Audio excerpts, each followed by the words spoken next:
Ay, tigagatlo tayo, guys. Hello guys, ito po ang aking mamador. Ayan po ang kanya niluluto. Hindi na po siya naging bilog. Meron na po isang itlog sa loob. Kita niyo po. At masaya po siya pag nagluluto. Kaya po natin yung ate ko. Nakakahiga lang.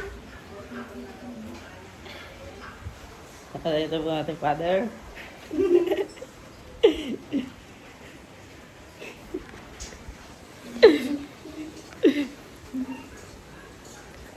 Ayan po. Kita mo yan. Ito po yung kapatid ni Sis. Na mukhang aso. Mukhang kasi ako nga yun. Matatapos na yung kanya niluluto. Ayan po. Upload guys sa YouTube. Kita niyo po ko. Puti-puti ko. Ayan sa damit ko.